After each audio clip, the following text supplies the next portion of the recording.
আজকে আমাদের recipe mutton চাপ। ঘরে বসেই যদি রেস্টুরেন্ট স্টাইলে মাটন চাপের স্বাদ পেতে চান তাহলে ভিডিওটা স্কিপ না করে পুরোটা দেখুন। রান্নাটা যদি ভালো লাগে তাহলে একটা লাইক কমেন্টস করবেন। নতুন বন্ধুরা যারা নতুন ভিডিওটা দেখছেন তারা চ্যানেলটিকে সাবস্ক্রাইব করে নেবেন।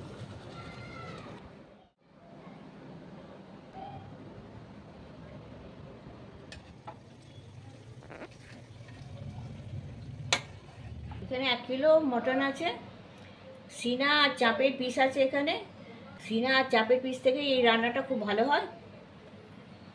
এইরকম পিসগুলো নেবেন চাপ তৈরি করবার জন্যে। আর যে মাংসগুলো একটু বড় সাইজের আছে সেগুলোকে একটুখানি পিটিয়ে নেবেন। পিটিয়ে নিলে মাংসটা তাড়াতাড়ি নরম হয়ে যাবে আর গলবেও ভালো। প্লাস্টিক নিয়েছি, প্লাস্টিকের ভেতরে এক টুকরো মাংস রেখেছি। রেখে একটা ভারী কিছু দিয়ে, আপনাদের কাছে যে ভারী কিছু থাকবে সেই দিয়েই করবেন। আমি একটু হালকা করে এগুলোকে পিটিয়ে পাতলা করে নিচ্ছি।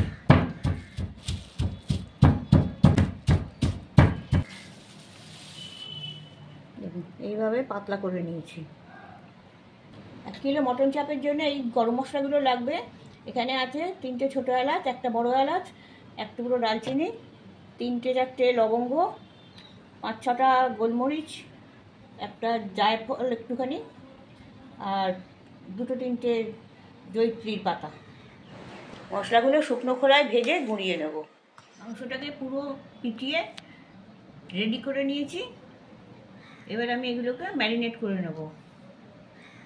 ম্যারিনেট করার জন্য প্রথমে দিচ্ছি বেরেস্তা পেস্ট বা ব্রাউন অনিয়ন পেস্ট। এটা 3টে পেঁয়াজ কুচি করে ভেজে নিয়ে পেস্ট করা। আদা রসুন বাটা 3 টেবিল চামচ দিয়ে দিচ্ছি। কাঁচা পেঁপে বাটা 3 টেবিল চামচ দিচ্ছি। এটা মাংসটাকে নরম করতে সাহায্য করবে। মাটন রান্না করার জন্য এটা অবশ্যই দেবেন। 50 গ্রাম ফেটানো দই দিয়ে দিচ্ছি। এখানে আছে 1 টেবিল চামচ পোস্ত আর 1 টেবিল চামচ চারমগজ, এগুলোকে বেটে এতে দিয়ে দিচ্ছি। 1 চা চামচ ঝাল লঙ্কার গুঁড়ো। যে গরম মশলাটা ভেজে গুঁড়ো করে রেখেছিলাম সেইটা দিয়ে দিচ্ছি। পরিমাণ মতো নুনটা দিয়ে দিচ্ছি। মিঠা তো 2 ফোঁটা দিয়ে দিচ্ছি। কেওড়া জল দিচ্ছি 1 টেবিল চামচ। এবার আমি সব মশলাগুলোকে এবার মিশিয়ে দিচ্ছি এর সাথে। খুব ভালো করে চেপে চেপে এগুলোকে ম্যারিনেটটা করতে হবে যাতে মশলাগুলো মাংসের ভেতর ঢুকতে পারে। আর এটা মিনিমাম 2 ঘন্টা করে রাখতে হবে। আর সবথেকে ভালো হয় যদি ওভারনাইট রাখা যায়। প্রায় 5-7 মিনিট হলো আমি এগুলোকে ভালো করে মিশিয়ে দিলাম মশলাগুলো মাংসের সাথে।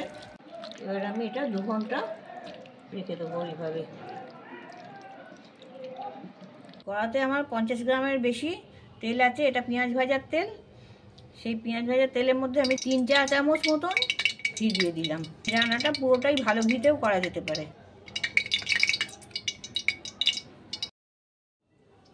3 ঘন্টার মতন ম্যারিনেট করে রাখা ছিল।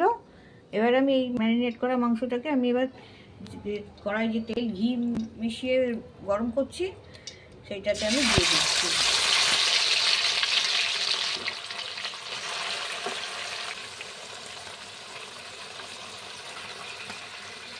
ম্যারিনেট করার যে মশলাগুলো এখানে আছে সবটাই আমি এতে দিয়ে দিচ্ছি। এখন আমি এতে একদম জল দেবো না যতক্ষণ না পর্যন্ত এই যে ম্যারিনেট করা মশলাটা এতে মাখানো রয়েছে এটা বেশ ভালোভাবে কষা হয়ে যায়। তারপর আমি হালকা করে জল দেবো। এইভাবেই এটা নেড়ে চেড়ে সব মাংসগুলো যাতে ভালোভাবে মানে ভাজাটা হতে পারে সেইভাবে নাড়াচাড়া করে নিতে হবে বারবার।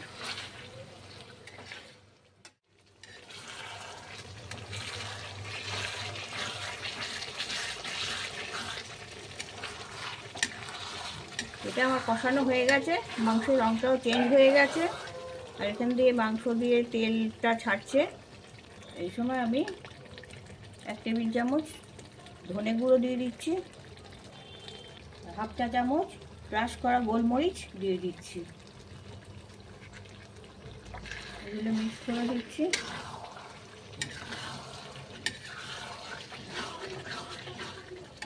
ওভেনের আঁচটা আমি কম করে দিয়েছি। কলকাতার অনেক বিখ্যাত রেস্টুরেন্টে মাটন চাপ এইরকমই হয়, একটু ভাজা ভাজা টুকরো মাংসর সাথে।